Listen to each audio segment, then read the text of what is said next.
Vamos a ver. Buenos días, Miss. Hola, hola. ¿Están las personas que conforman este equipo? Aimé, Mari Carmen, Evelyn, Jocelyn, Susana y Marisela.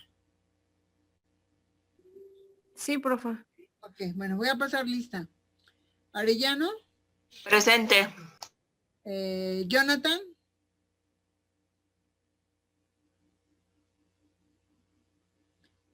Domingo.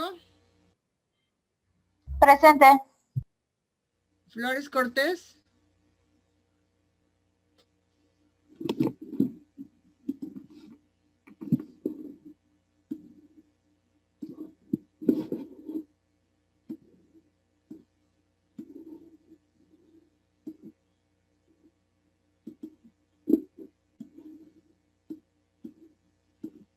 Flores Cortés, ¿no está? González Venegas.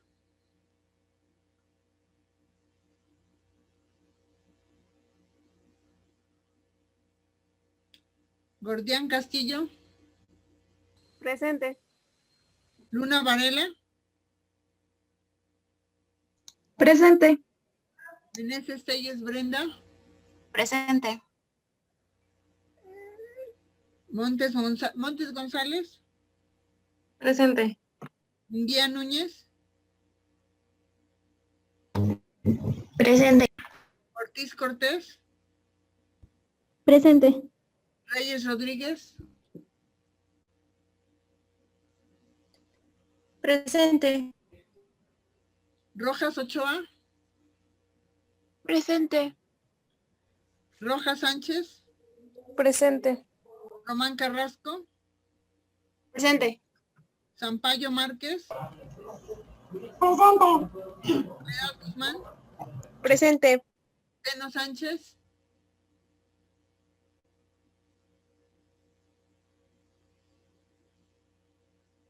Seno Sánchez. Ok, Jonathan. Flores Cortés. González Venegas. Ok, bueno, tienen falta. Bien, pues vamos a empezar con este segundo grupo. Ok, antes de qué otra cosa iban los anuncios dominicales.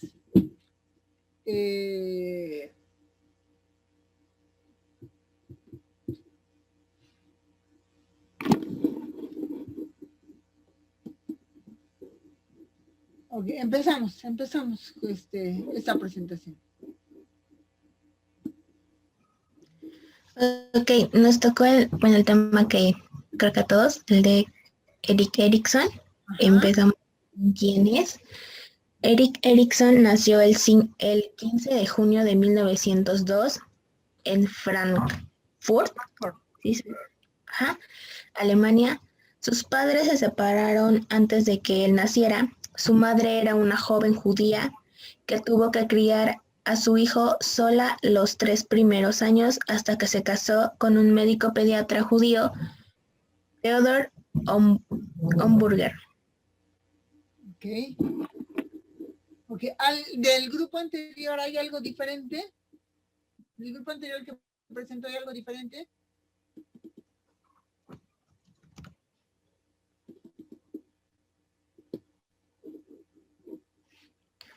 Erik Erikson creció sintiéndose como un extraño con una lucha personal para desarrollar un sentido de identidad que alimentó su interés en el desarrollo psicosocial.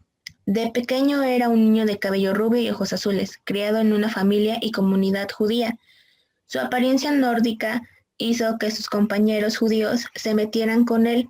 Sin embargo, en la escuela primaria sucedía a la inversa, lo molestaban por ser judío. Ok, pobre, o sea, le fue como en feria al pobre. Ajá, exactamente. Sufrió bullying, en estos tiempos ahora es bullying.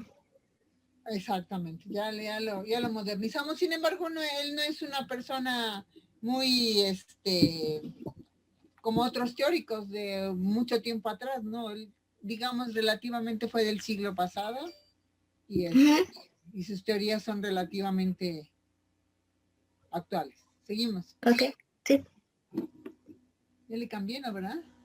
No, todavía no.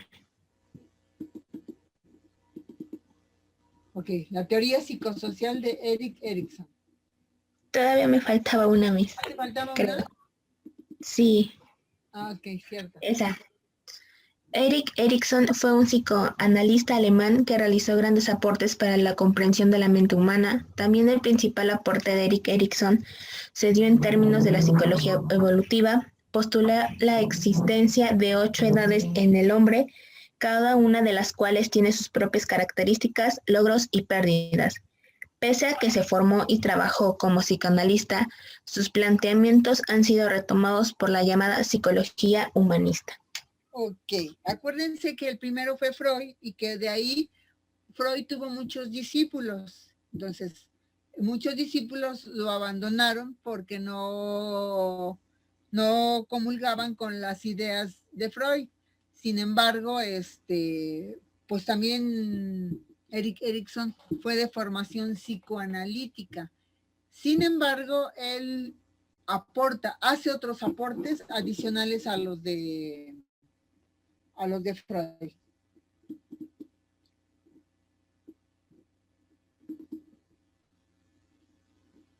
A ver, Mari Carmen. Bueno, en esta teoría, Erikson establece que existen 8 tipos de crisis que todos atravesamos a lo largo de nuestro ciclo vital, en las diferentes etapas de la vida, y es decir, desde el nacimiento hasta la vejez, incluyendo la consiguiente muerte. Cada crisis se corresponde con una etapa vital a un periodo de edad más o menos delimitado. Cuando se supera una crisis, se accede a la siguiente etapa. Por otro lado, cada crisis incluye un término dicotómico, es decir, 2 conceptos antagónicos. Por ejemplo, confianza contra desconfianza. Y investigué lo que era el pensamiento dicotómico y podemos definirlo como la tendencia a clasificar las experiencias según 2 categorías. Como nos decía ahí, confianza y contra desconfianza. Ok, es como esa dicotomía que todos los seres humanos, ni somos completamente buenos, ni somos completamente malos. Ni somos completamente confiables, ni somos completamente desconfiados, o sea, gente que puede desconfiar de nosotros, ¿no? O sea, no somos ni buenos ni malos, nos situamos de acuerdo a la condición que vamos requiriendo. Y la teoría de Erik Erikson se basa mucho en esto. Él decía que para seguir a la siguiente etapa tendremos que haber cumplido ya con alguna. Es como Freud decía, o sea, primero aprendo a succionar para comer, para proveerme, y ya después empezaré a tomar alimentos sólidos, y es paulatino. Si se dan cuenta, todos los autores hablan de ese desarrollo paulatino que se va teniendo de acuerdo a la edad que vamos teniendo. Si de repente nos damos cuenta que hay un retraso en el desarrollo madurativo que es anormal, entonces tenemos que poner especial atención. ¿Qué pasa si un recién nacido ya antes se decía que el niño empezaba a subir su cuellito, a sostener su propio cuello a partir de los 2 meses? Hoy en día lo hacen casi al nacer. Sin embargo, el periodo normal es hasta los 2 meses. Si después pasan 3, 4 meses y el niño sigue sin sostener su cabeza, algo está sucediendo en su desarrollo y tenemos que poner especial atención. Por ejemplo, el autismo. El autismo no se detecta hasta los 18 meses. El niño empieza a dar señas de que algo no está funcionando bien con ese pequeño.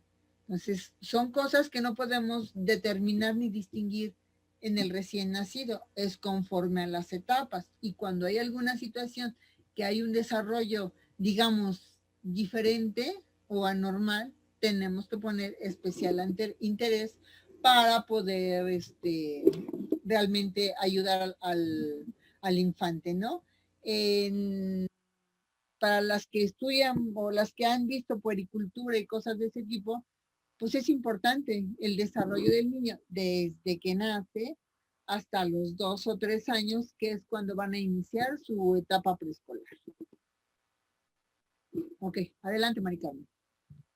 Estas crisis están fuertemente influidas por el movimiento vital de la sociedad, por las características propias de esta, como también por el desarrollo de sucesos externos, sociales o personales. Ok. Que tiene que ver con el contexto en donde se desarrolla el infante. Si es un niño que no ha tenido la suficiente estimulación, pues entonces podemos ver que hay un retraso, no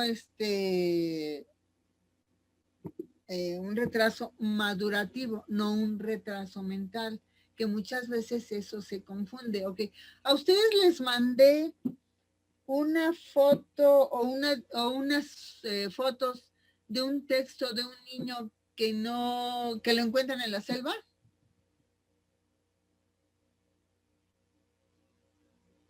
Chicas. Me parece que no. Ok. Sí, no, ya me parece que no. Ok, pues seguimos.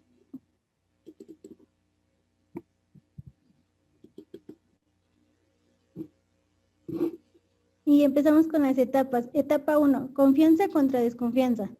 De 0 a 18 meses.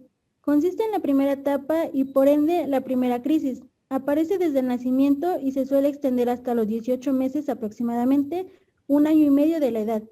Esta etapa se caracteriza porque inicialmente el niño o la niña desconfía de todos, pero progresivamente aprende a confiar en los demás o no hacerlo, es decir, empieza a discernir en quién puede confiar y en quién no. Ok, ¿qué es discernir?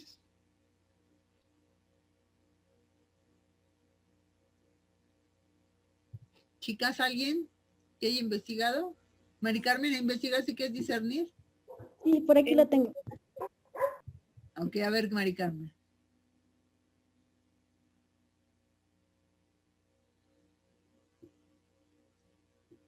Decía que era por juicio, por cuyo medio o por medio del cual percibimos y declaramos la diferencia que existe entre varias cosas.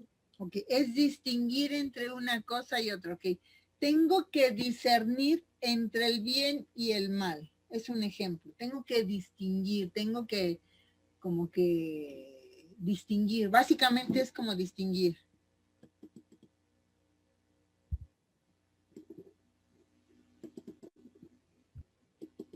Evelyn. Ok. Seguimos con la confianza versus desconfianza. Ajá. También nos decía que la confianza es una variable muy relacionada con el apego y con las relaciones sociales. En esta primera etapa, la confianza tiene un carácter más elemental ligado al sustento, haciendo alusión al hecho de que el niño confíe o no en X persona. Cubrían sus necesidades básicas para que la confianza se crea. Cubrirían sus necesidades básicas para que la... ¿Mande? Cubrirán, no cubrirían, cubrirán. Cubrirán sus necesidades básicas. Para que la confianza se crea, es necesario que la calidad del cuidado del niño sea buena. También busqué un poquito de la confianza versus desconfianza y encontré un ejemplo que dice, el recién nacido establece una relación de dependencia, especialmente con su madre. En ella encuentra la satisfacción plena de sus necesidades. Dichos cuidados generalizan pautativamente el aprendizaje y desarrollo de su confianza. Ok, ¿para qué voy a cambiar o para qué voy a investigar con alguien? Generalmente si un niño le extiende los brazos y no conoce antes de los 18 meses, casi nunca se quiere ir con esa persona. ¿Por qué? Porque no la conoce, no le genera confianza y entonces se aferra a la madre o a la persona que esté cuidando al niño. Él tiene que sentir esa confianza sin racionalizarlo, tiene que sentir esa confianza para poder irse con otro. ¿Para qué me voy a ir con otro si mi mamá me provee todo lo que yo necesito o la persona que esté fungiendo como cuidador me está dando todo? ¿Para qué necesito ir con otro? Entonces, básicamente tiene que ver con esto. Si alguien me procura y me da, yo creo que hasta de grandes lo hacemos, si alguien me procura, no tengo necesidad de ir a otro lado. Me quedo en esta área de confort en la que me siento pleno y satisfecho para no... Un niño al que le golpean, al que lo maltratan, al que le hacen gestos, pues no se quiere ir con la otra persona. ¿Estamos de acuerdo? A esto se refiere esta parte de la confianza versus desconfianza. En la segunda etapa es autonomía versus vergüenza y duda. En esta etapa es de 1 a 3 años. En la teoría del desarrollo psicosocial... De 18 meses hasta los 3 años. ¿No es lo mismo un año? A los sí. De los 18 meses a los 3 años. Sí, perdón. De 18 meses a 3 años. Perdón. En la segunda etapa de la teoría del desarrollo psicosocial de Erik Erikson, empieza confiando, finaliza la anterior a los 18 meses. Finaliza, a ver, tranquila, lee despacio. Ok. ¿Puedo iniciar otra vez? Sí, claro. Decía que en la segunda etapa, la teoría del desarrollo psicosocial de Erik Erikson empieza cuando finaliza la anterior a los 18 meses y se alarga hasta los 3 años aproximadamente. Se caracteriza porque el niño inicialmente siente vergüenza hacia los demás y duda de todo. Progresivamente, si las crisis se superan, el niño iría adquiriendo autonomía y control sobre su propio cuerpo. Ok. No sé si han escuchado decir a los niños de 3 años, cuando le dices, ven, no, es que me da pena, es que no, o sea, no quiero, porque no, me da pena. Casi siempre dicen me da pena. No sé si lo han visto o lo han vivido con algún niño.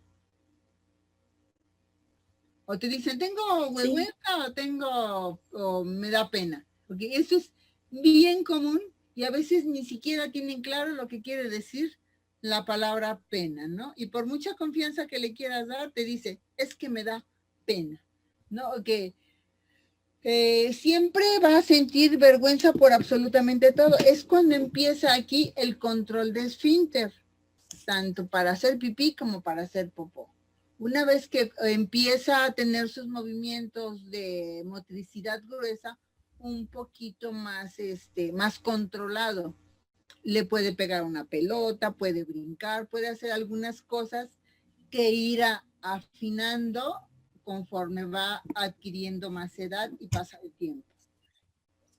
Okay. ¿Querías agregar algo, Evelyn? No. Ok, seguimos. Dice que además cada vez será realizar más capacidad. A ver, lee bien. Perdón. Dice, además cada vez será más capaz de realizar. Sí, no tengo más. Realizar tareas por sí solo.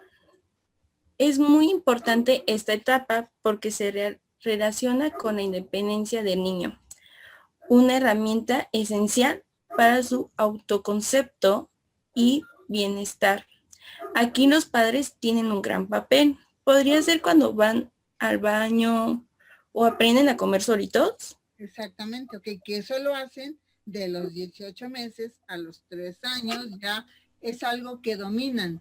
Ya incluso ellos mismos empiezan a quererse amarrar los zapatos, empiezan a elegir su ropa que se quieren poner, que parecen cajas fuertes porque no les encuentras la combinación por ningún lado, pero empiezan a tomar sus propias decisiones. ¿Okay? ¿Qué tenemos que hacer los padres o los docentes para que esas decisiones sean asertivas en el niño desde entonces? Pues le pongo a lo mejor 2 o 3 mudas de ropa combinadas, propias o de acuerdo a donde lo voy a llevar o donde vamos a ir, y que él elija una de esas mudas, porque con eso va a empezar entonces inconscientemente a ver la combinación de los colores o algo. Siempre van a elegir lo que más les gusta, a veces porque se los regalaron los abuelos o los tíos o algo, y a veces no tienen ni pies ni cabeza la combinación. Entonces, para que empiecen ellos a combinar ese tipo de la ropa, se les pone ahí a elegir 2 o 3 mudas o hasta 4 sobre la cama. ¿Cuál te quieres poner hoy? Empezamos a enseñarle la toma de decisiones asertiva. Empiezan ellos a colorear, a ver su motricidad fina y gruesa, que es una parte bien importante del desarrollo del niño, ¿no? Porque cuando empiezan a controlar esfínter, ya lo podemos dejar en la guardería o en el kinder, ¿no? A los 3 años ya se empieza el preescolar. Muchas veces no los aceptan porque todavía no saben ir al baño solos. Entonces, esta es la parte que se debe de enfocar en esta etapa de la vida. ¿Dudas, chicas? ¿Dudas? No, profesora. Ok. La tercera etapa. Susana. Bueno, dice que la tercera etapa A ver, se llama antes de que le sigas. Tranquilas, lean despacio, lean. Si no tienen, si ustedes su trabajo todo lo hacen en el celular, porque yo entiendo que a lo mejor es tan fácil entrar al Classroom que ahora todo lo hacen vía celular. Entonces, en su libreta, pongan las anotaciones o lo que van a leer o imprímanlo un poquito más grande, porque entiendo que a veces no ven bien lo que están leyendo y por eso leen mal.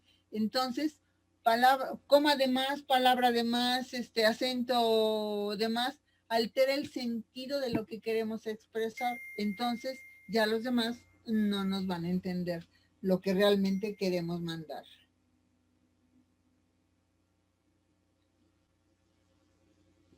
Bueno, esta tercera etapa es iniciativa contra culpa.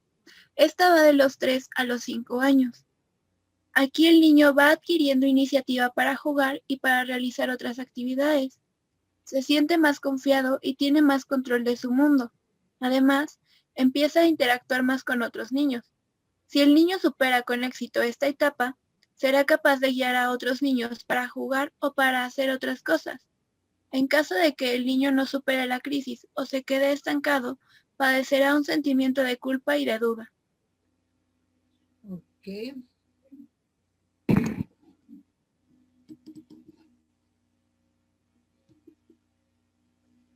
La cuarta etapa es laboriosidad contra inferioridad.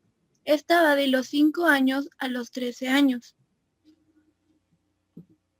La cuarta etapa de la teoría del desarrollo psicosocial de Erik Erikson aparece cuando el niño es más autónomo y empieza a ser más mayor, a partir de los 5 años, y se extiende hasta los 13 años, inicio de la adolescencia.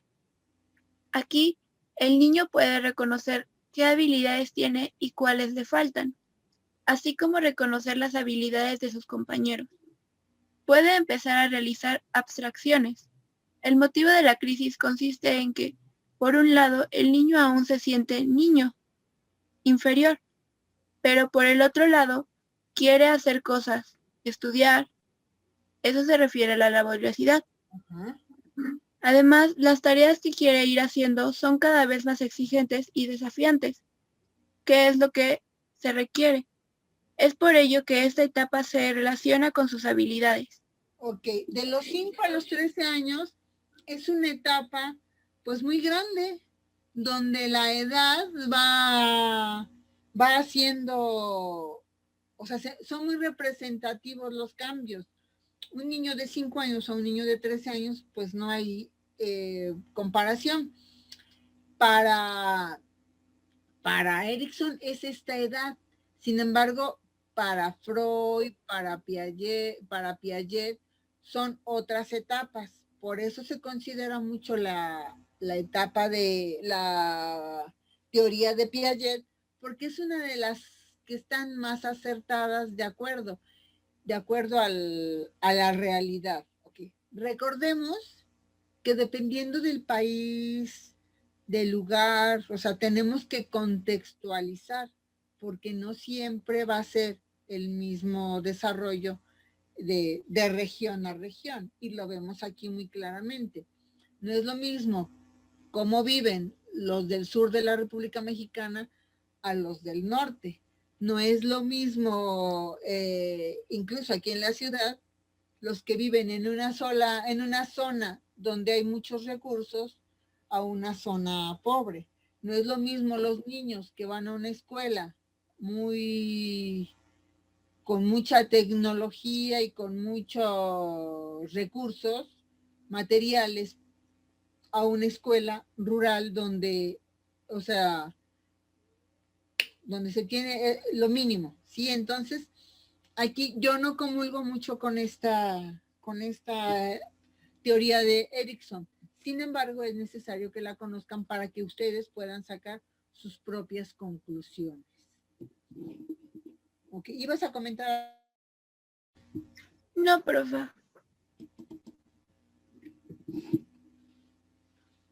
Bueno, la etapa 5 es identidad contra difusión de identidad. Esta va de los 13 a los 21 años. Esta etapa se desarrolla en la plena adolescencia. Como mencionado anteriormente, es de los 13 a los 21 años. Okay. La OMS, que es la Organización Mundial de la Salud, considera que la adolescencia se extiende desde los 10 hasta los 19 años aproximadamente. Y en esta etapa, el adolescente encuentra su propia identidad. Esto también incluye la identidad sexual. Aquí empieza a entender qué le gusta, si son chicos o chicas. Llegar a esto supondría la superación de la crisis. Antes, pero, cuando el adolescente está en plena crisis, se siente perdido y confundido. Se refiere a la difusión de la identidad. La no superación de la crisis también se llama confusión de roles. En esta etapa, cuando los adolescentes empiezan a saber qué rol tienen o quieren tener en la sociedad, qué quieren estudiar, qué les gusta, qué aspiraciones tienen. Ok, en esta etapa, por parte de los adolescentes hay muchísima confusión porque incluso a veces suelen equivocar el concepto amistad con amor y eso hace que se inclinen por ciertas cosas. En esta etapa, el adolescente es muy susceptible de ser manipulado o de ser manejado.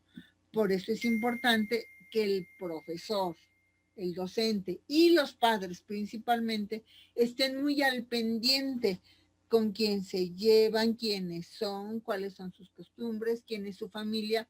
Y muchas veces los adolescentes piensan que los tienen vigilados, ¿no, chicos? No es así. Necesitan los papás estar al pendiente de lo que los hijos hacen, con quién se llevan, porque acuérdense que el ambiente absorbe. Entonces es importante que a veces los chicos quieren experimentar más de la cuenta y solamente por experimentar. Se meten en drogas solamente por experimentar y se enganchan. Se meten en actividad sexual no buena solamente por experimentar. Entonces, tienen que tener muy claro. Y ahí el docente y los padres de familia, junto con el alumno, tienen que trabajar duramente. ¿Sale? ¿Dudas hasta aquí, chicas? No, Miss. Etapa 6. Intimidad versus aislamiento. De los 21 a los 39 años. La sexta etapa de la teoría del desarrollo psicosocial de Erik Erikson va de los 21 a los 39 años aproximadamente. Se trata de la edad adulta temprana. Se caracteriza porque, por un lado, el chico o la chica quiere intimar con otras personas, establecer relaciones íntimas o de pareja, tener relaciones sexuales, etc. Pero por el otro, siente miedo a quedarse solo, que sería el aislamiento. Ok. Ese miedo puede dificultar conocer a alguien, pero si se supera la crisis, la persona es capaz de desarrollar relaciones afectivas y además sanas. Sanas. Por otro lado, Sanas. sanas.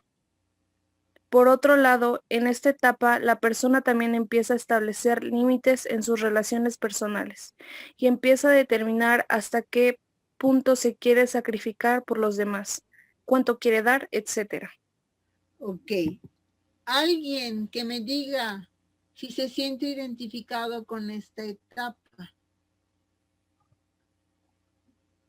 Porque eso nos pasa a todo mundo, o sea, no crean que se salvan y que pasamos ahí por fuera, no, ok, nos pasa absolutamente a todos, y por eso es importante la vigilancia de los padres, esa comunicación, ok, los padres no son sus amigos, ni los hijos son amigos de los padres representan la autoridad.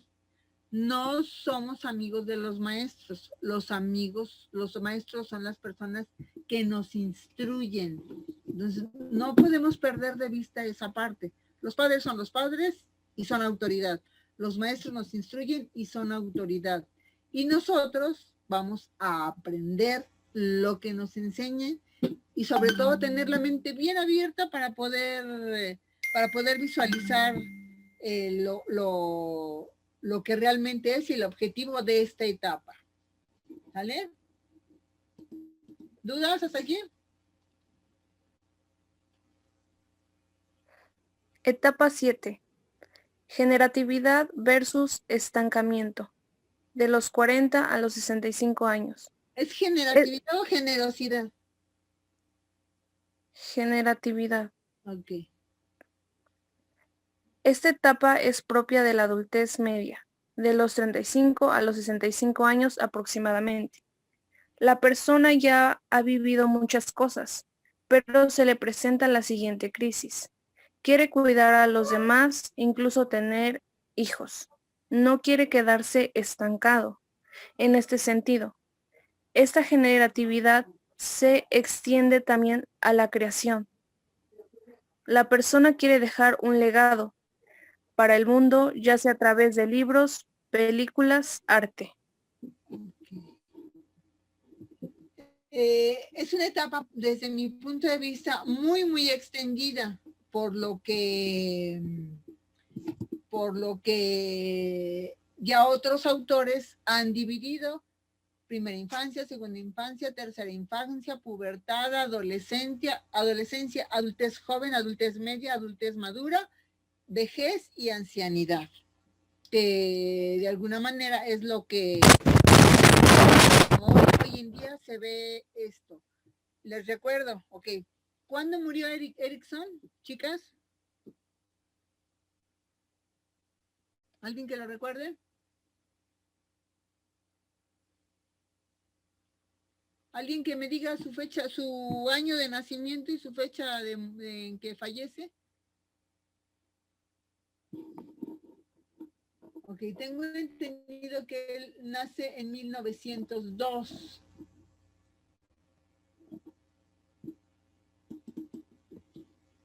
En 1902 y muere... Creo que es en 1994. 94, o sea, vivió muchos años, muchos años, sin embargo, el mundo ha cambiado completamente. O sea, completamente ha cambiado la perspectiva de lo que es ahora el mundo, ¿no? Ya no es como era antes. Ya las cosas han cambiado, incluso los niños vienen bastante más revolucionados. ¿Sí? Me quedé aquí, ¿verdad? Ok. Jocelyn. Ahí sí es la que acabamos de ver. Ajá, ese ya pasó. A ver, Jocelyn. Es la siguiente, profe. ¿Es la siguiente? ¿Esa ya pasó? No, falta esa etapa, la 8. Ajá. ¿Falta esa? Sí, falta Ah, es esa. que bueno, acá me parece etapa 7 a mí. Ah, les aparece etapa 7. No, ya está en la 8. ¿Ya? Ay, les aparece la etapa 7. Ah, ya, ahora sí, profe. Ya. Porque ya está en la 8. Sí, ya me aparece la 8. Ok. Etapa 8. Integridad versus desesperación. De los 65 años en adelante. La última etapa de la teoría del desarrollo psicosocial de Erik Erikson aparece a partir de la adultez tardía y hasta la muerte. La persona entra en una etapa nostálgica, hace un remembre de su vida porque necesita encontrarle un sentido, una lógica, una sensación de haber hecho todo aquello que anhelaba. Su contrario es la desesperación, que implica revisar la propia vida y sentirse frustrado. Esta etapa incluye pensar en todo lo que se ha hecho, Que se ha en hecho. lo que se, sí, perdón, que se ha hecho, en las cosas, en las cosas disfrutadas, en los planes fallidos y hacer un balance. Si se supera esta crisis, la persona deja el mundo con sensaciones de paz. Ok. Dice aquí que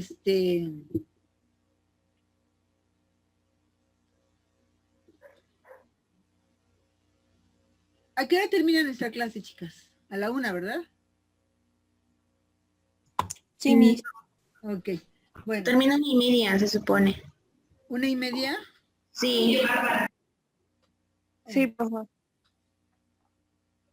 Ok.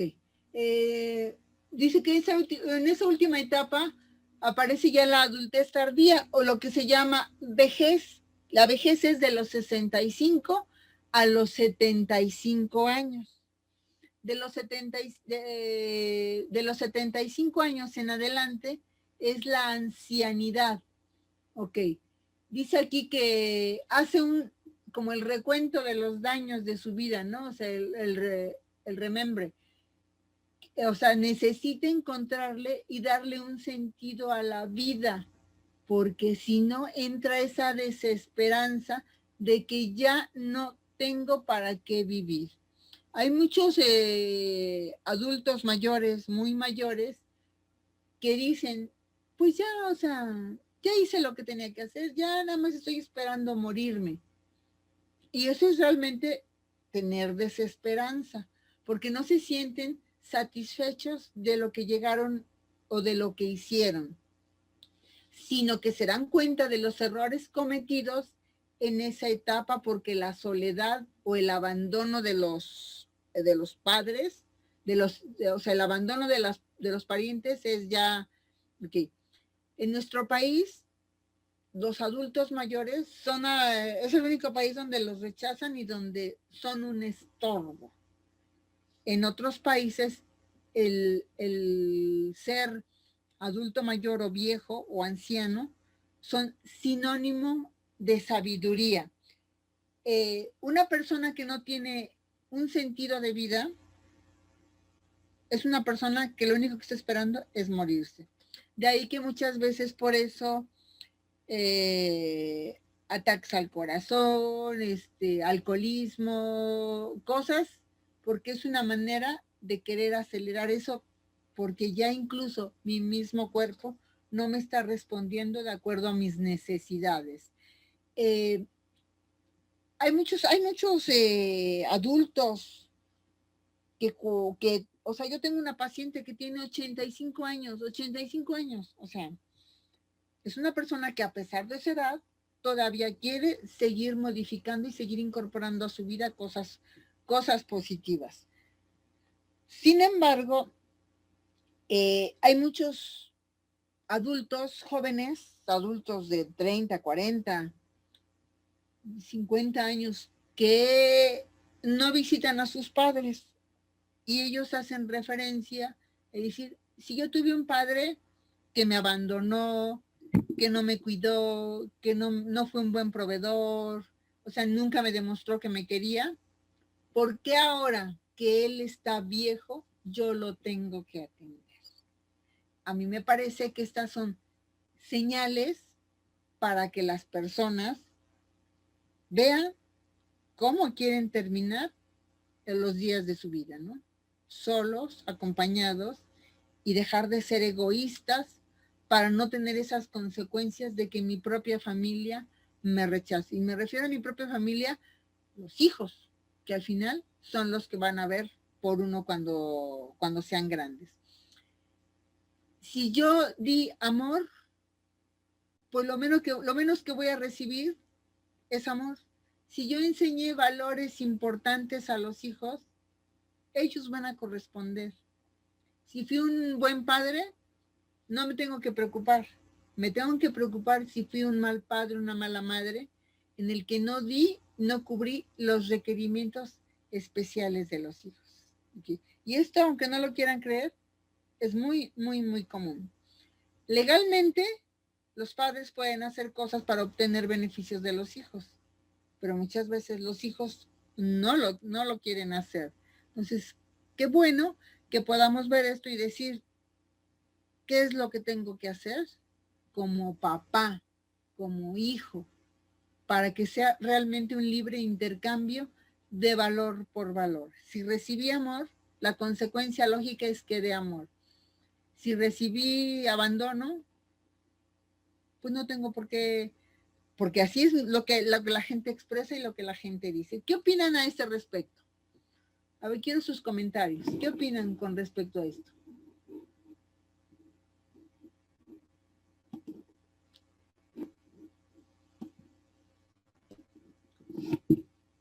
A ver, chicas, espero sus comentarios. A ver, Belén. Bueno, a veces los adultos mayores, por lo mismo de las experiencias que han tenido, dicen que ya no esperan nada de nadie y no esperan que el hijo, o hay algunos padres que no quieren que los hijos los ayuden, que sienten que ellos pueden. Pero mientras pueden sostener, mientras pueden hacerlo, o sea, porque va a llegar un momento en que ya no puedan. Aunque van a necesitar forzosamente de alguien que los cuide, porque sus capacidades, tanto intelectuales como físicas, disminuyen. Ok, mientras se puede, pues tratamos de no molestar, pero en algún momento vamos a tener la necesidad de que alguien nos cuide por enfermedad, por lo que sea. Pues vamos a recibir a cambio lo que hemos dado. Ninguna persona ya anciana puede valerse por sí misma completamente, aunque tenga sus facultades al 100%, porque físicamente ya está deteriorada. ¿Okay? ¿Comentarios, chicas? Evelyn.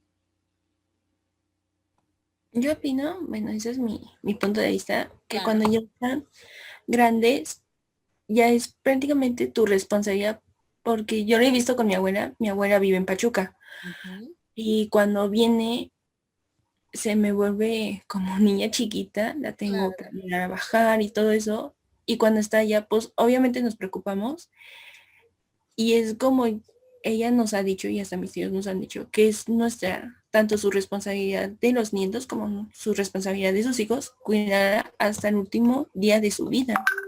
Okay. Aunque no quiera, pero la cuidamos aún así. Yo tengo una pregunta. ¿Ella fue una buena abuela? Pues antes de que yo naciera, lo que me cuentan mis primos, sí. A ver, ¿fue una buena mamá? No. No fue una buena mamá, pero sí fue una buena abuela. Digamos, compensó. Sí. Ok. En realidad, ¿de quién es obligación? O sea, utilizando la lógica. De mis tíos. De los hijos, ¿no? O sea, de los hijos. Y a lo mejor los nietos van a ayudar de refilón, pero no es obligación de los nietos. Entonces, aquí hay que evaluar qué cosas tan malas hizo la señora como para que los hijos no se quieran hacer cargo.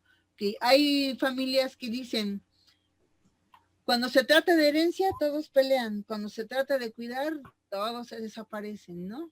Ok, aquí básicamente podemos decir, hubo ignorancia, hubo desconocimiento, y por eso no hicieron lo que les correspondía. Se las compro.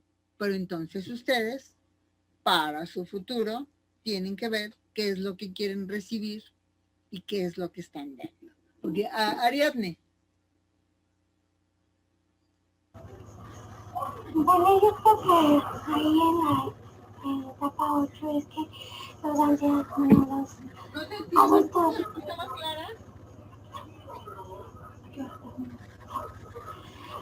Perdón. A ver, permítanme un momentito, por favor. Permítanme.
Perdón, chicas, ya estoy aquí.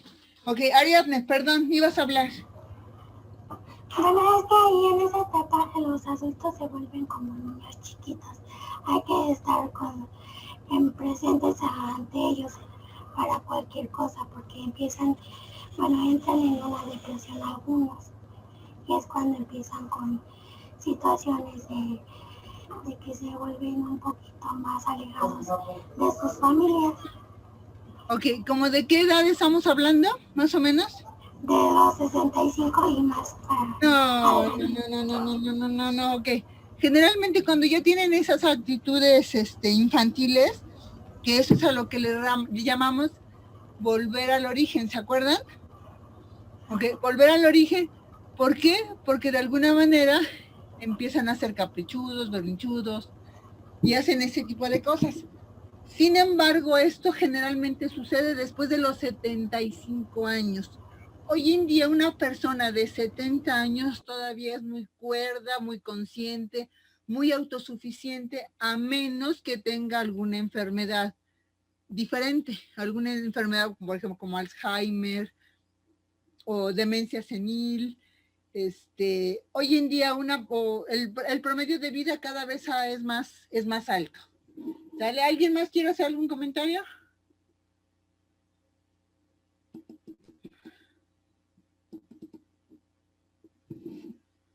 Ok, vamos a ver. Marisela. Bueno, otros aportes de Erikson son habilidades básicas en el desarrollo. Además de la teoría básica del desarrollo psicosocial, en algunos de sus escritos, Erik Erikson habló de las habilidades fundamentales que tiene que adquirir una persona a lo largo de su vida para convertirse en un individuo sano y realmente funcional. Cada una de estas habilidades estaría relacionada con una etapa del desarrollo. También las denominó virtudes. Ok. Dice, cada una de esas habilidades estaría relacionada con cada una de las etapas del desarrollo, también denominadas virtudes. ¿Se acuerdan que cuando iniciamos les pregunté cuáles eran sus cualidades, sus habilidades y sus virtudes y sus valores? ¿Se acuerdan que les dije? Sí. Sí, Miss. Ok, pues eso es lo que de alguna manera tenemos que empezar a desarrollar más de lo que debamos de tenerlo. Ok, seguimos. Para Erikson, las 8 habilidades o virtudes fundamentales serían por orden las siguientes: esperanza, realizar algo que desea; fuerza de voluntad, capacidad humana para esforzarse en hacer alguna cosa. Es el impulso interno que nos lleva a vencer obstáculos y a lograr las metas. Propósito, determinación firme de hacer algo. Competencia, capacidad para el desarrollo de algo con un objetivo. Fidelidad, firmeza y constancia de los afectos e ideas con un cumplimiento. Amor, sentimiento afectivo a una persona. Capacidad de ofrecer cuidados, ayudar a otros. Sabiduría, conjunto de conocimientos amplios mediante el estudio o la experiencia. Ok, son algunas, ¿no? O sea, entre algunas otras cosas. Hay aproximadamente 120 virtudes, si no es que un poquito más. Sin embargo, no todos las poseen y no todos los queremos tener.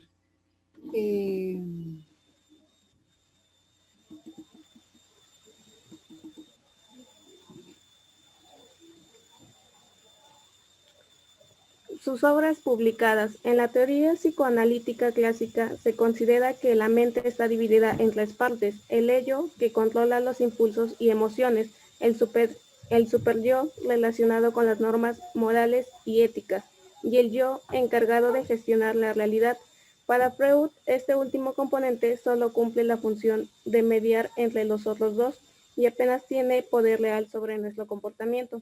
Sin embargo, para Erikson, el yo juega un papel fundamental en nuestro bienestar al proporcionarnos un sentido de la identidad propio que nos ayuda a organizar nuestros pensamientos y emociones de manera coherente. Okay. Es ahí donde ya empieza a haber una diferencia entre Freud y los diferentes autores, Jung, Erikson y algunos otros discípulos que él tuvo. Partimos de la teoría de Freud porque él fue el pionero en desarrollar y en ver todas estas cosas que con el paso del tiempo se han ido modificando y se han ido optimizando, y nos vamos dando cuenta pues de la realidad de las cosas, ¿no? Porque al final el ser humano es un ser humano, es un ente activo, por lo cual está en constante cambio y en constante evolución.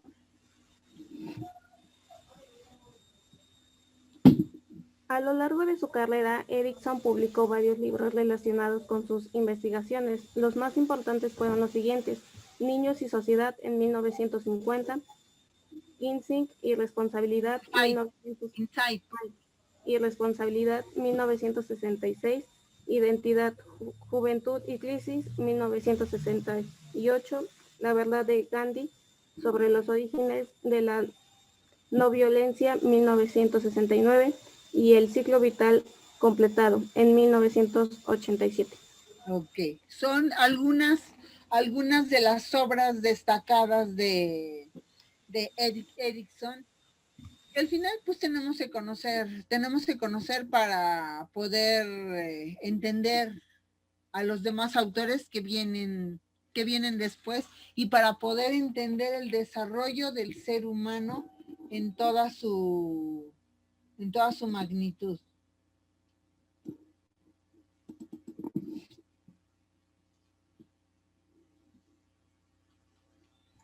Bueno, ya por último, bueno, son otra importancia, bueno, otra aportación más importante de Eric fue la importancia del yo de la personalidad, que esa vimos en Freud. Ajá. Y él dijo, de Erik Erikson, que al campo psicología fue una referencia de definición. Léelo despacito y bien.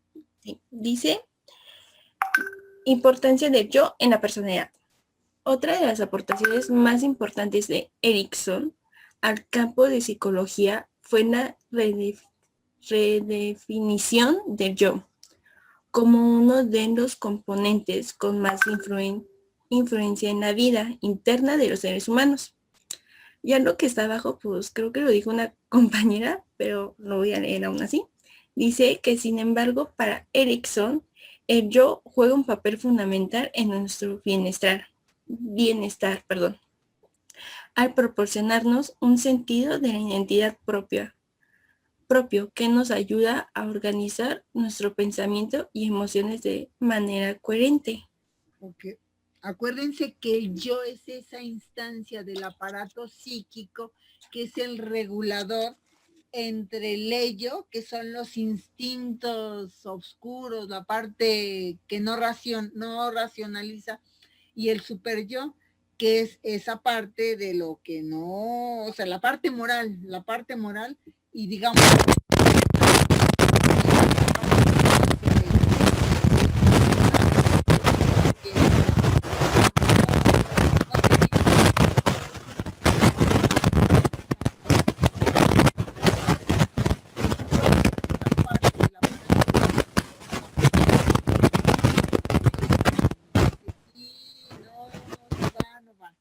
¿Sale?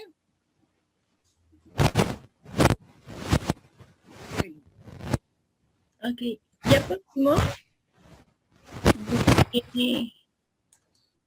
ya por último busqué algo sobre lo que estamos viendo de A través de Alicia del País de las Maravillas y Alicia a través del espejo.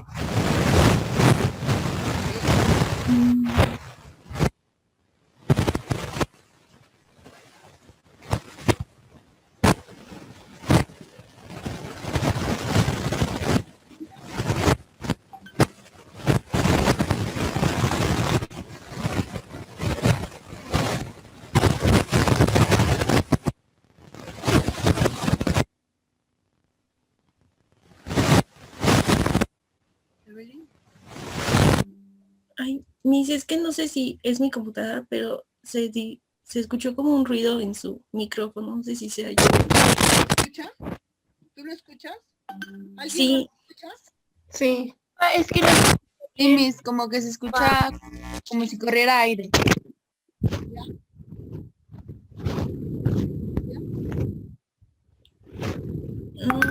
No se escucha, Miss. Se escucha muy lejos, pero...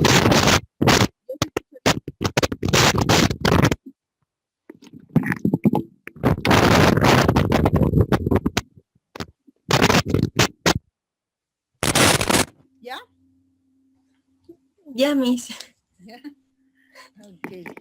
Sí, cuando eso suceda, avísenme luego, porque ya ven que luego la tecnología como que no nos ayuda mucho. Ok, ahora sí, Evelyn. Bueno, me puse como a investigar más de Erik Erikson, sus aportaciones, Ok. y encontré el libro de Alicia a través del espejo y Alicia en el País de las Maravillas, Ok. que dijo que el psicólogo y psicoanalista Erik Erikson en 1968 considera que la adolescencia está definida como el periodo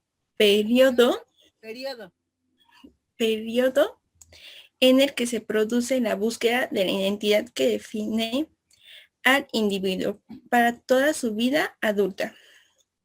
Según su teoría del desarrollo de la personalidad, denomina la teoría psicosocial. En la adolescencia se da una crisis de identidad. Erikson distingue transformar de configuración de la identidad.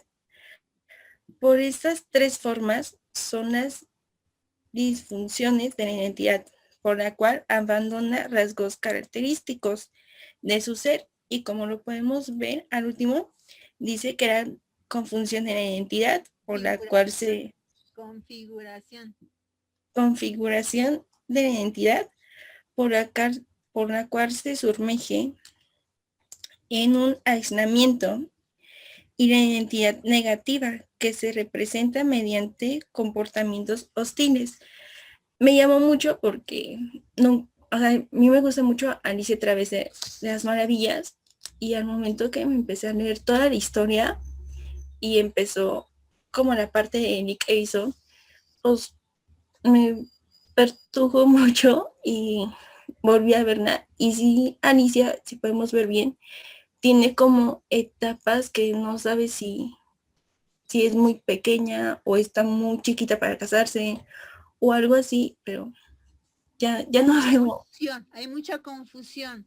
Sí. Porque no tiene una identidad clara. Y eso es lo que a todos los adolescentes les sucede. No sé quién soy, no sé para qué estoy aquí, no sé si soy chiquita, si soy grande, si soy apta, si no soy apta.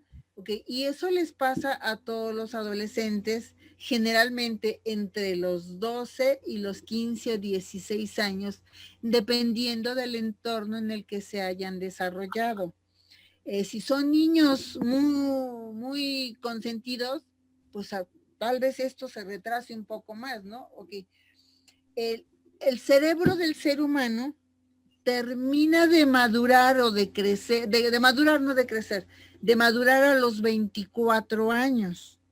Entonces hablamos de que antes de los 24 años todavía no se es capaz de tomar decisiones asertivas en la vida de cada uno, ¿no? Todavía nos falla.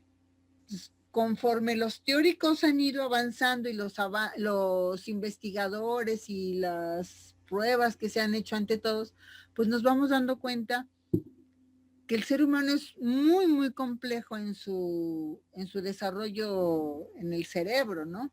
Que no es tan fácil, que hablamos de generalidades, pero cada uno tiene su propia característica de su desarrollo. Hay dos etapas en la vida del ser humano que son tres, muy complicadas. El nacimiento, la adolescencia y la adultez mayor. O sea, es cuando se entra en crisis porque no se sabe qué es lo que se va a hacer. ¿Por qué en el nacimiento? Después de estar en un área de confort, saludable, aquí bien rico, no me preocupo por nada, salgo al mundo a otro ambiente, bajo otras circunstancias, toda esa comodidad y tranquilidad que tenía ya no están más. Es la parte donde más placentera hayan estado. De ahí, de lo que les decía, que regresar al origen, a esa parte donde sentía yo plenitud, tranquilidad, paz, no tenía hambre, no tenía frío, no carecía de absolutamente nada. La adolescencia, que es esa identidad, ¿no? Incluso muchas veces cuando empiezan a crecer y de repente un día ya no les quedan los zapatos porque ya les creció el pie, ahora calzan del 14, ¿no? Entonces, incluso hasta cuando van caminando, hasta el chanclazo se siente. ¿Por qué? Porque se están adaptando a su nuevo cuerpo, a su nuevo tamaño, a su nueva forma de vivir. Y eso causa mucha ansiedad en los adolescentes. Si cambian de escuela, les genera un conflicto porque no saben si los van a aceptar, si los van a querer. Buscan gustarle a la otra persona, hombre, mujer o quimera, lo que sea. Quieren agradar a otra persona, tienen mucha energía para hacer cosas, pero también tienen mucha inseguridad, que no saben qué es lo que deben hacer, no saben si eso es lo correcto o no es lo correcto para hacerlo, ¿no? Entonces, de ahí parte toda esta parte de la adolescencia, que es una crisis. Y en la adultez, ¿por qué en la adultez hay crisis? Pues porque así como en la adolescencia empiezan las hormonas a hacer baile y los cambios que vamos teniendo, a los chicos que les sale el acné, ¿no? Que les da vergüenza, que no quieren que los vean, que no quieren que nadie se les acerque, o sea, buscan mucho tener su intimidad. Pues lo mismo pasa en la adultez. Las hormonas vuelven a hacer baile. ¿Por qué? Porque empieza el periodo en el hombre de andropausia y en la mujer del climaterio hasta llegar a la menopausia. El climaterio es toda esa etapa en la que a veces hay periodo y a veces no hay periodo, y la menopausia es el cese total de la menstruación. En el hombre, la andropausia, empiezan también con cambios de humor. Generalmente en el hombre empieza entre los 42 y los 50 años. Una persona, el climaterio empieza de los 47 a los 50 más o menos, que es cuando empieza el climaterio. Sin embargo, todos los seres humanos son diferentes, puede ser antes o puede ser después. En la parte, ¿cuáles son los síntomas? Pues mal humor, desesperanza en muchos, enojo, todo el mundo les cae gordo, igual que en la adolescencia. Entonces son las tres crisis de la edad, de la etapa del desarrollo del ser humano, donde aparecen muchos conflictos existenciales, ¿no? Imagínense ya en la adultez decir, híjole, no hice nada de mi vida, no hice nada provechoso, no quise adecuadamente a mis hijos, no fui esto, no fui el otro, o no logré las metas que me había propuesto. De ahí que por eso tener un proyecto de vida desde la preparatoria es bien importante. Y si ustedes no tienen un proyecto de vida, valdría la pena en pensar en hacer un proyecto de vida para ver cómo me quiero ver, cómo me vi y en qué lugar estoy parada para poder llegar a lograr mis objetivos, y no en la vejez me esté arrepintiendo de lo que no hice por una o por otra razón. Okay. ¿Algún comentario, chicas?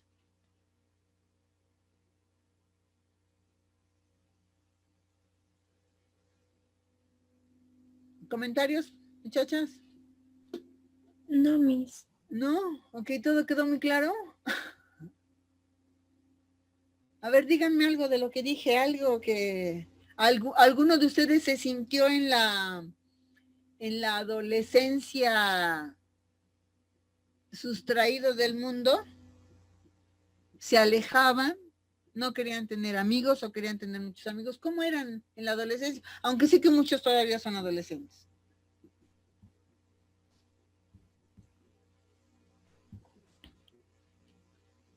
¿Quién quiere compartir? Ok, bueno, a ver. ¿Qué es lo que necesita? A ver, Lucero. Bueno, yo era muy aislada, o sea, realmente nada más tenía como 3 amigas y era con las únicas que me juntaba porque, pues, no sé, como que era muy temerosa. Temerosa. ¿De qué tenías miedo? No, realmente no sé, pero era como mm, de no quererme juntar con nadie. No sé por qué también me sacó eso. Y a veces, Y, ¿qué onda, no? Ya después cuando pasó el tiempo, ¿qué onda? ¿Por qué era yo así? ajá, bueno, en ese momento, bueno, ahora sí es lo que me pregunto y digo, ay, ¿por qué? ¿Por qué era así? Si ahorita soy diferente, ¿no? Claro. Y pues también tuve una etapa donde tenía que tomar decisiones. Y creo que eran las más difíciles porque pues iban a recaer en mi futuro. Por ejemplo, me iba a ir, iba a entrar a una escuela de baile, pero pues a cambio de ello tenía que cambiarme de mi escuela. Yo iba en la tarde, entonces me tenía que cambiar a una escuela en la mañana para poder ir a mis clases de baile, pero pues me dio miedo. Entonces ya no fui y me quedé en la misma escuela, pero pues ahora me arrepiento muchísimo. Ok. De la toma de decisiones no asertiva, ¿no?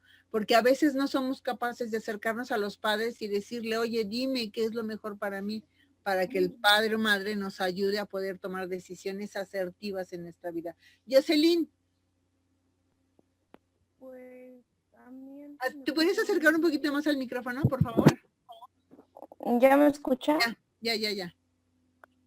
Ajá, que antes era la toma de decisiones, que no podía tomar decisiones porque pues no sabía si me iba a equivocar o qué iba a pasar. Todavía sigo analizando un poquito más la toma de decisiones, pero como que ya soy un poco más segura. Y en ser sociable, como que no, eso no puedo. Me da miedo a que me rechacen, no sé, no puedo, eso me cuesta muchísimo, Ok, ¿cuántos años muchísimo.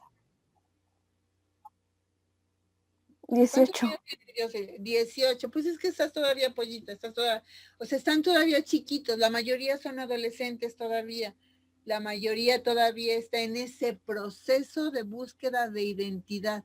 ¿Quién soy? ¿Qué quiero? ¿A dónde quiero llegar? ¿Cómo lo voy a lograr?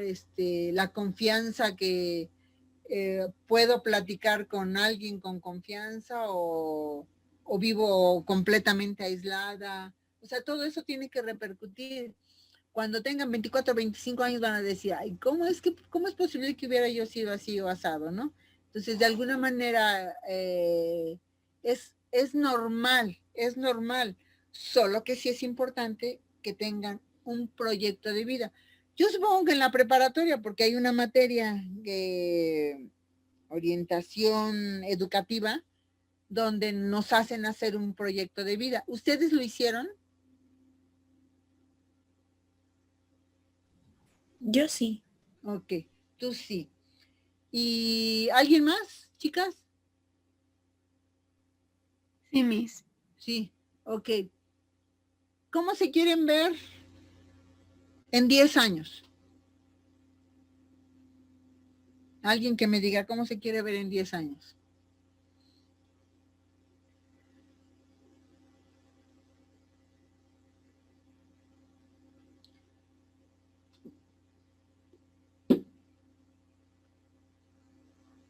Porque si a mí me hacen esa pregunta ahorita, pues digo, pues por lo menos espero seguir viviendo, ¿no?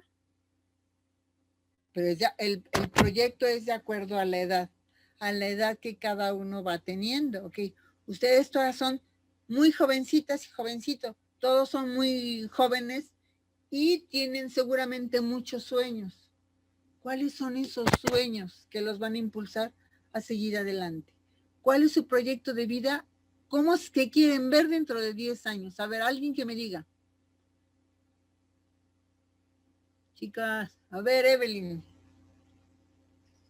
Pues yo dentro de 10 años, en primera, tener mi kinder. Ajá. Es no estar acá en México, sino en Canadá. Ok. Viajar por muchos países, tener mi departamento, mi auto y pues Ok, en 10 años. Ajá, en 10 años. Bueno, el carro ya lo tengo ya acá muy cerquita próximamente, pero Ok, ¿trabajas? sí. Sí. ¿En dónde trabajas? Trabajo como secretaria de un psicólogo, de hecho. Ok, de un coleguita. Ok, Sí. bien. ¿Aportas dinero a tu casa? ¿O todo lo guardas o todo es para ti? No aporto dinero en mi casa. Ok. ¿Cuántos años dices que tienes? ¿18? 19. 19. ¿Desde cuándo trabajas? Bueno, trabajaba desde los 15, 14 años más o menos. Ok. ¿Y con el psicólogo? No, trabajaba de niñera. Con el No, psicólogo fue trabajabas apenas. bien. Ok. ¿Tienes el hábito de ahorrar? Sí, Sí. Ok. ¿Como de aquí a cuánto tendrás el carro? a finales o principios de diciembre. Órale, muy bien, felicidades. Gracias. Otra pregunta. ¿Está dentro de tus planes casarte? No, solamente unión libre, pero casarme no. Ok. ¿Está dentro de tus planes tener hijos? No. No. Ok. Bien. Ok. Eso es algo que tienes bien claro. Ok. Dices que de aquí a 10 años el carro. Ok. ¿Para cuándo piensas viajar a Canadá o vivir en Canadá? Bueno, estuve pensando y posiblemente cuando termine mi carrera de psicopedagogía, Ajá. que No es dura un año. psicopedagogía, es pedagogía. Pedagogía, y más o menos por viajar a Canadá como dentro de 2 o 3 años más o menos. Ok. ¿Qué necesitas para irte a vivir a Canadá? ¿Cómo se puede decir? Mi permiso para trabajar, la visa, pues ya la tengo en trámites, ya nomás sería mi permiso de Ok, trabajo. ya tienes pasaporte, ya tienes todo. Uh-huh. Sí, Ok. Dices que dentro de 10 años vas a tener un preescolar. ¿Qué se sí. requiere para poner un preescolar? ¿Cuáles son los requisitos? Los requisitos es tener, ¿cómo se puede decir? No sé si se llama lote, El espacio. el espacio, los permisos y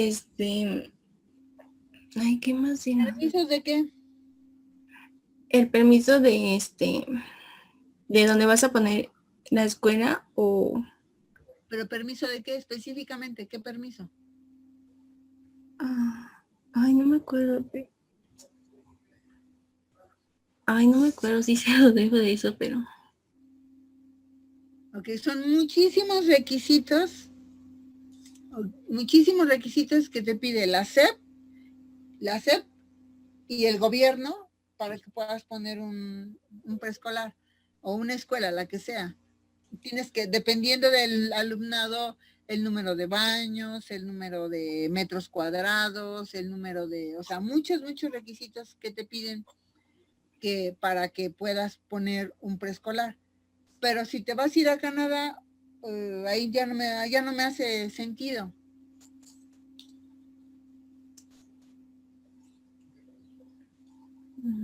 O sea, poder obtener el REBOE no es nada fácil, ¿eh? No es nada fácil. Y mucho menos ahora. Entonces, tus metas no es que sean malas, es que tienes que tener bien claro cuáles sí se pueden y cuáles no se pueden. Porque para poner el permiso para la escuela es muy caro. Muy caro. Y aparte de eso, todo lo que implica no nada más es el lote, es la construcción, el tamaño de las aulas, el número de baños, el número de bancas, el número de niños, los programas que se tienen que hacer. O sea, es algo muy complejo que habría que ver si realmente, o sea, yo no dudo que lo logres, que lo puedas hacer, eso no me cabe la menor duda, pero tienes que tener bien claro cuáles son todos los requisitos que se piden para poder poner un preescolar. Lo que te digo, no me hace ruido el decir, voy a poner un preescolar, me voy a ir, voy a regresar o cómo. porque seguramente el poner una escuela entre permisos y cosas de esas para que te den la licencia de funcionamiento y el REBOE te va a llevar mínimo unos 6 años, mínimo. Entonces, ¿por qué? Pues porque es una situación compleja donde hay que cubrir muchísimos requisitos que se piden. Pero bueno, ok, chicos, nos vemos el miércoles. El equipo 2, que él es el que falta, lo vamos a tener, lo va a presentar. ¿Sale? Y, bueno, el miércoles le digo lo de la tarea para la próxima semana. ¿Dudas, Evelyn? ¿Cintia? No, ninguna. ¿Cintia? Bueno, lo que pasa es que me conecté ya un poquito tarde. Bueno, no al principio. Entonces, quería saber. Paso directo lista en la plataforma. Y como no me respondiste igual que Jonathan, tienen falta. O sea, son tres o 4 personas las que tuvieron falta porque vi que se conectaron mucho después. Lo más que yo les doy de tolerancia son 5 minutos para entrar. Entonces, procuren entrar a tiempo. ¿Sale? Sí, profa, gracias y perdón. Vale, bye. Hasta luego, Miss. Hasta luego.